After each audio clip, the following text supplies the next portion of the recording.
वचन जर तुटलें जाल्यार मनशाचे बॅलन्स जो आसा तो बिगडपाक शकता. वाचन आणि वचन हे दोन्ही गोष्टी कडेन निगडीत तातूंतल्यान जर आमकां कितें ज्ञान जर मेळपाक जर शकता जाल्यार तें पुस्तक.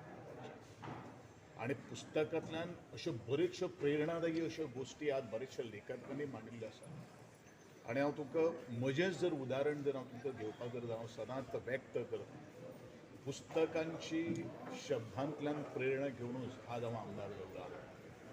ऑटोबायोग्राफी ऑफ अब्राहम लिंकन हेजें पुस्तक वाचले नंतर, कारण म्हजें राजकीय कारकीर्द ही बरीचशी संघर्शमय राजकीय कारकीर्द आसा हें तुमकां सगळ्यांक खबर आहा. आनी तेजो पुस्तक वाचून कितें करपाक शकता हेजें ज्वलंत मुर्तिमंत उदाहरण जर कितें आहा तर हांव म्हजें दिवपाक शकता. आनी म्हणूनच हांव अर्ज करतलों, अपील करतलों तुमच्या माध्यमांतल्यान सगळ्या शालेय विद्यार्थ्यांक हेंच तें वय आसा जें ज्ञान जर तुमकां जर संपादन जर करपाक जर मुखावले 10 वर्सांनी तुमकां ती नॉलेज त्या गतीन मेळपाची, तुमी आतां जर सुरू जर केलें जाल्यार 10 वर्सां मुखार मेळणारें नॉलेज तुमकां आतां प्राप्त जावपाक शकता. आनी हांव म्हणटलों की निदान कमीच कमीत 20 मिनटां ते 30 मिनटां तरी तुमचे शालेय पाठ्यपुस्तकांतले सोडून अशे तरेची कादंबरी सुद्दां वाचप हें खूब म्हत्वाचें आसा.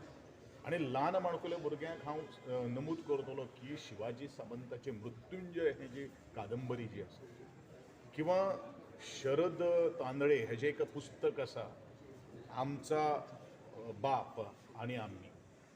ही 2 पुस्तकां वाचचीं जेणे करून तुमी कोण आसात, तुमकां कोण जावपाक जाय ही तुमच्या हृदयान भितर घर करून रावपाक शकता. आनी हें जर तुमी जर केलें जाल्यार म्हाका दिसता पुस्तकां ही मस्तकांक एक बळकटी दिता. आनी हांव सदांच म्हणटा की पुस्तकांनी मस्तक सुदारता.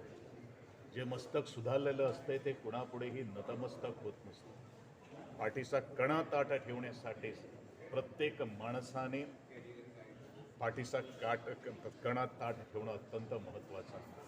आणि ज्या माणसाचा पाठीसा कणा ताट असतो तो दुसऱ्यासमोर कधीही झुकत नसतो. आणि ही जर ताकद जर कोण जर निर्माण जर करता जाल्यार ते आमकां पुस्तक दिता. हें आजचें हें प्रदर्शन जें आसा तें प्रदर्शन खूब अत्यंत